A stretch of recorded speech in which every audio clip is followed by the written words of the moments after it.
चलिए, नमस्कार, आदाब, सत श्री अकाल की हाल चाल। आप सभी को आपके ही अपने प्यारे से यूट्यूब चैनल के ऊपर में स्वागत है और आशा और उम्मीद करता हूं कि आप सब एकदम स्वस्थ होंगे, मस्त होंगे और आप अपने तैयारी में व्यस्त होंगे। तो जो बच्चे इस बार 12th क्लास के बोर्ड परीक्षा देने वाले हैं और जिनका सर सब्जेक्ट ही हिंदी है, यानी यदि आप आर्ट्स से हैं, यदि आप साइंस से हैं, यदि आप कॉमर्स से भी होंगे, तो हिंदी का जो सब्जेक्ट है ना सर, वो सबके लिए कॉमन यानी सबके लिए सेम होने वाले। तो सारी चीज़ सेम ही सबको पढ़ने हैं। तो चलिए फिर से हम आपके लिए हिंदी का टॉप 10 वाला क्वेश्चन लेकर के आ गए। ऐसे टॉप 10 क्वेश्चन जो कि वीवीआई प्रकार के क्वेश्चन होते हैं हिंदी का, और ऐसे प्रश्न जो कि बार बार बोर्ड परीक्षा में पूछे गए।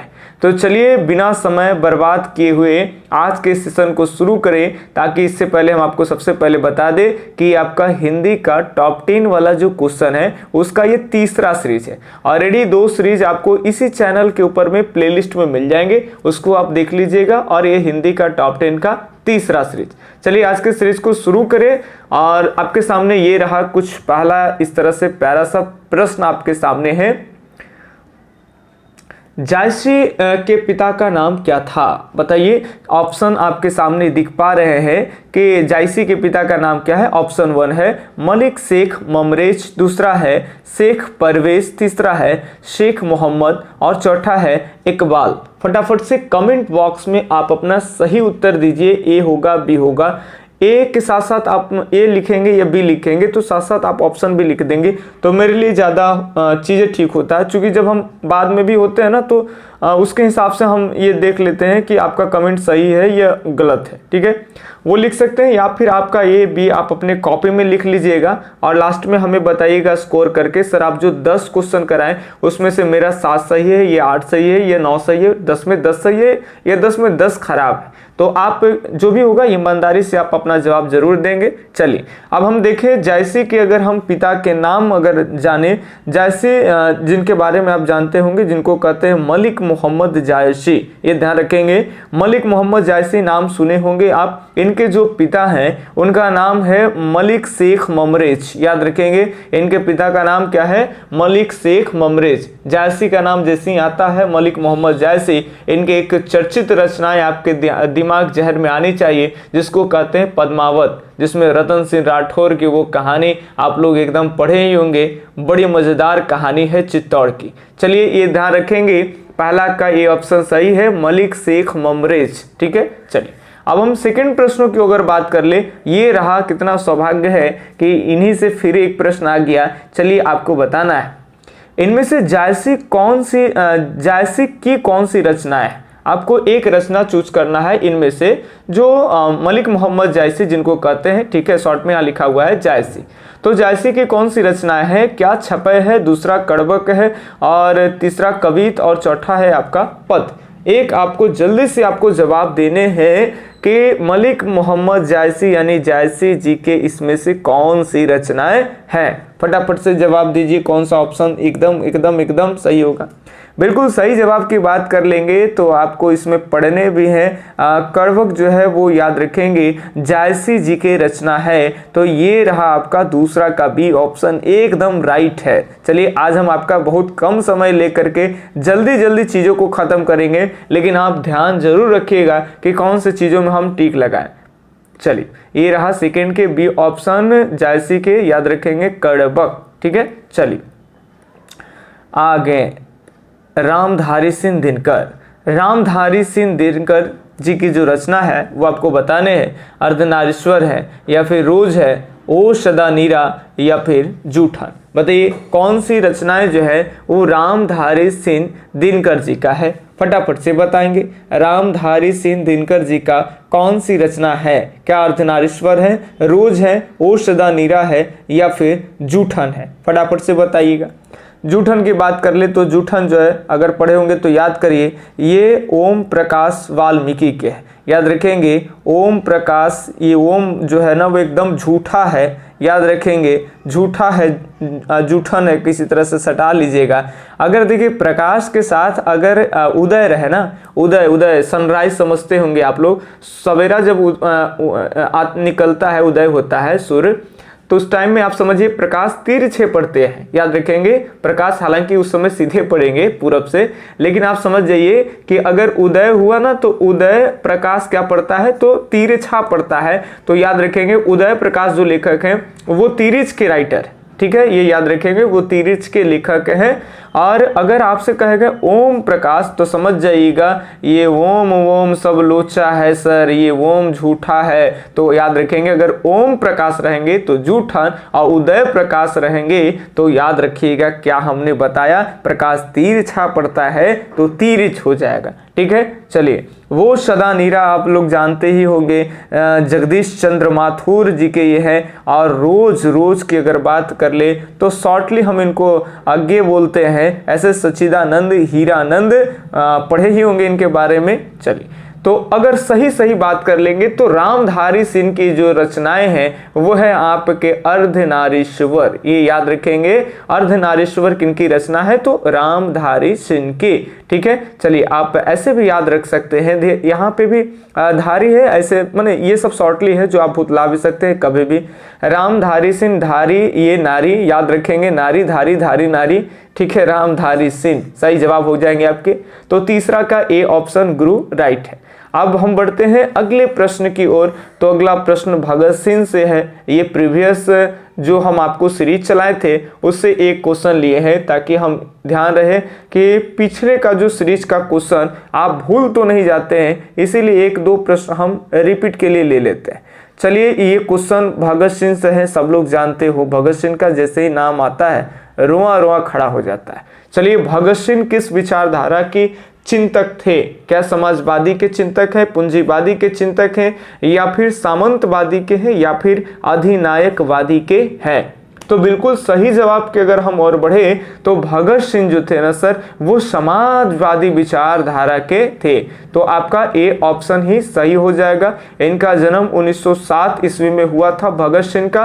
ये टाइम वो टाइम है, इसी वर्ष आप याद रख सकते हैं 1907 ईस्वी में कांग्रेस के सम्मेलन होता है, सूरत में अधिवेशन होता है। याद रखेंगे कांग्रेस के सूरत अधिवेशन होते हैं और इस सूरत अधिवेशन में 1907 के कांग्रेस दो गुटों में विभाजित हो जाते हैं, गरम दल और नरम दल। तो चलिए जिनका आर्ट्स में हिंदी हिस्ट्री होगा तो वो चीजें एक दूसरे से लिंक करके ध्यान रखेंगे। भगत सिंह का जन्म याद रखेंगे 1907 ईस्वी। ठीक है, यहां से भी प्रश्न पूछे जा सकते हैं। चलिए ये रहा आपके सामने प्रश्न भी। तो इस प्रश्न पे क्या आपका सब लोग का सही ही जवाब होगा, लेकिन फिर भी आप एक बार जवाब देख लीजिए। भगत सिंह का जन्म कब हुआ? 28 सितंबर 1907 ईस्वी, 10 मार्च 1910 ईस्वी, 15 जून 1901 ईस्वी और 17 फरवरी 1908 ईस्वी। तो बिल्कुल सही जवाब हो जाएगा 28 सितंबर 1907 ईस्वी को भगत सिंह का क्या होता है, तो जन्म होता है। पांचवा का ए ऑप्शन एकदम हमारे प्यारे भैया एकदम राइट है। जो भी हमारे भाई और बहन हैं सब लोग एकदम सही आंसर करिए, एकदम अच्छा मार्क्स इस बार लाना है आपको। इसमें हमारा 1-2% योगदान जरूर होगा। ठीक है, हम पूरी तो नहीं कर सकते क्योंकि हम हिंदी के बहुत बड़े टीचर वीचर नहीं है और हिंदी में बहुत ज़्यादा हमको जानकारी अभी नहीं है, लेकिन फिर भी जो भी क्वेश्चन हम आपके लिए लेकर के आते हैं उनसे कुछ न कुछ चीज़ें जो है हम आपके लिए डेटा जोड़ करके रखते हैं ताकि आपको कोई दिक्कत ना हो, आंसर सही ही कराएं। इस पर हमारा सबसे ज़्यादा फोकस रहता है ताकि अगर एक भी क्वेश्चन अगर गलती करा दी, आपका एक भी नंबर गलत हो जाए तो सबका पाप हमें ही लगने वाला है। चलिए रोज शीर्षक जो है, रोज शीर्षक निबंध के लेखक कौन है? बताइए रोज शीर्षक निबंध के लेखक कौन है? ऑप्शन 1 है नामवर सेन, दूसरा है राकेश मोहन राकेश, तीसरा है अज्ञे, चौथा है आपका उदय प्रकाश। सही जवाब बताइए कौन सा ऑप्शन बिल्कुल सही होगा सर? जल्दी जल्दी आप सही जवाब बताएं हमें। बिल्कुल सही जवाब की अगर बात कर लें तो जो रोज शीर्षक की अगर हम बात कर लें लेखक के तो ये हो जाएंगे आपके ये याद रखेंगे रोज शीर्षक के लेखक कौन हो जाएंगे, तो अज्ञे। तो याद रखेंगे 6 का सी ऑप्शन बहुत एकदम राइट ही है, ये याद रखें। उदय प्रकाश जी को आप पहचान गए ना, पिछले एक डिस्क्रिप्शन से एक इनको बुक कर दीजिए एकदम। उदय प्रकाश, उदय हुआ तो प्रकाश कैसे पड़ेगा? तिरछा, तो ये तो तिरछ के हैं, याद रखेंगे ये तो किनके हैं, तो तिरछ के हैं। आप इसको ऐसे समझिए। चलिए आगे बढ़ते हैं। आज बहुत कम टाइम में आपका ये 10 क्वेश्चन का सीरीज खत्म कर लेंगे। तो एकदम आपको सीरीज छोड़ के कहीं नहीं जाने हैं, आपको एकदम जुड़े रहने। चलिए इनसे एक क्वेश्चन आपका आता है नामवर सिंह द्वारा कि नामवर सिंह द्वारा लिखित प्रगीत और समाज, प्रगीत समाज के लेखक है नामवर सिंह, ठीक है। और ये आपको बताना है कि ये क्या है, क्या आलोचना है या एकांकी है, आत्मकथा है या फिर निबंध है। फटाफट से सही जवाब आप दीजिए कि ये क्या है। थोड़ा सा अगर आपको दिख ना रहा हो तो और बड़ा कर दे ताकि सारे ऑप्शन आपको क्लियर दिखे, अच्छे से दिखे। चलिए बताइए ये क्या है। देखिए कई बार ऐसे प्रश्न आ जाते हैं आपको, गदखंड के कुछ ऐसे हैं कि कौन भाई निबंध है और कौन कहानी है। तो आप ऐसे भी याद रख सकते हैं कि उसने रोज तिरछी नज़रों से देखा, उसने रोज तिरछी नज़रों से देखा। हम थोड़ी बहुत लिखने का प्रयास करें, शायद यहाँ आ जाए। उसने रोज तिरछी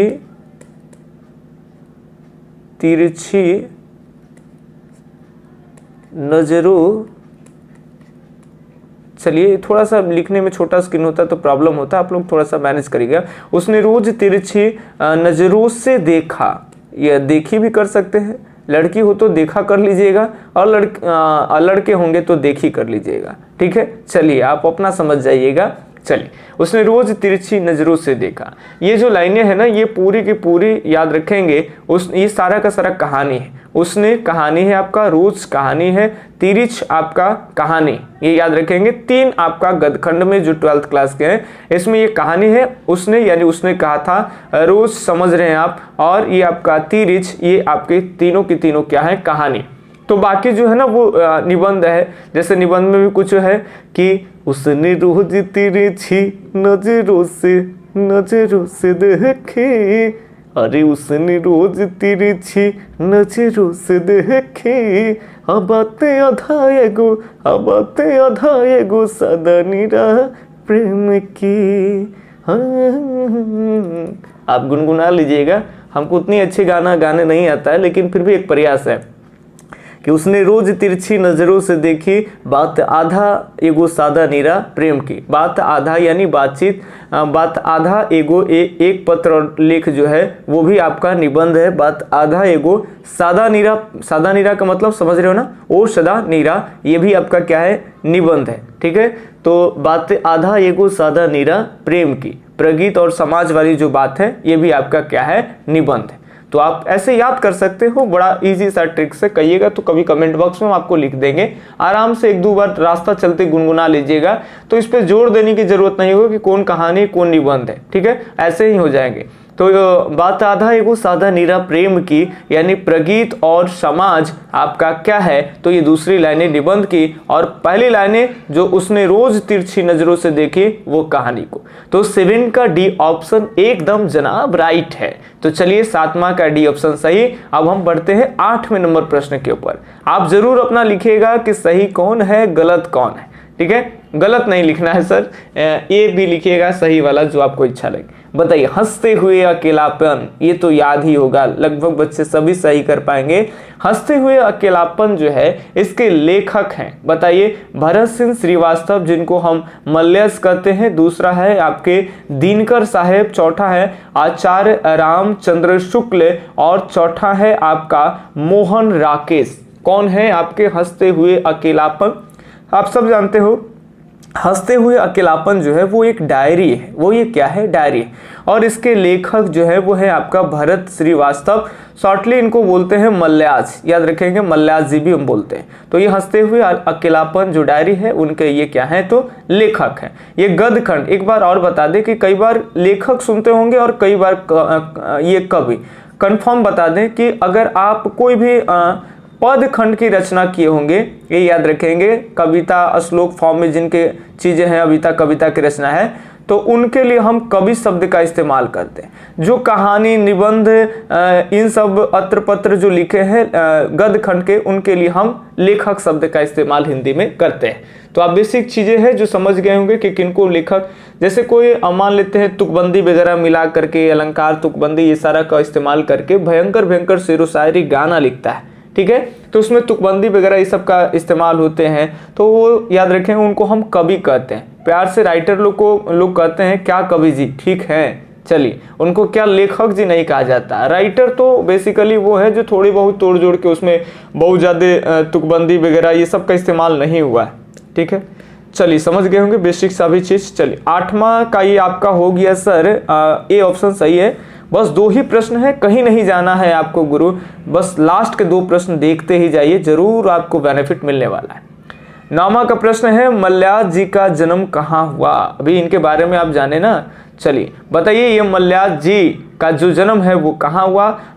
आजाद आजमगढ़ में, या फिर दिल्ली में, छत्तीसगढ़ में, अहमदाबाद। अहमदाबाद गुजरात में पड़ता है, छत्तीसगढ़ तो राज्य ही है, जान ही रहे, दिल्ली हरियाणा में पड़ता है। आजमगढ़ की बात कर ले तो ये उत्तर प्रदेश में पड़ता है, गोरखपुर, आजमगढ़, वाराणसी सारे क्षेत्र जो है वो उत्तर प्रदेश का है। तो याद रखेंगे ये जो मल्याज जी हैं ये याद रखेंगे आजमगढ़ के हैं सर। सही ऑप्शन पूरा का पूरा ए ऑप्शन एकदम राइट है आपका। ये कहाँ के हैं तो आजमगढ़ के हैं। कहाँ के हैं जनाब, आजमगढ़ के। तो ए का आपका 9वां का ए ऑप्शन सही है। बाकी अभी देखिए मल्याज जी जो हैं वो उनकी रचना क्या है, तो उनकी रचना है भाई डायरी है इनका, हंसते हुए अकेलापन। ठीक है, भारत श्रीवास्तव इनका नाम है, भारत श्रीवास्तव। थोड़ा मिस्टेक हो सकता है, भारत और भरत में कंफ्यूजन भी हो जाता है, कई बार हम लोग स्क्रीन पे देखते हैं तो ध्यान भटक जाते हैं। ठीक है, ये उत्तर प्रदेश आजमगढ़ के हैं, ये ध्यान रखिएगा।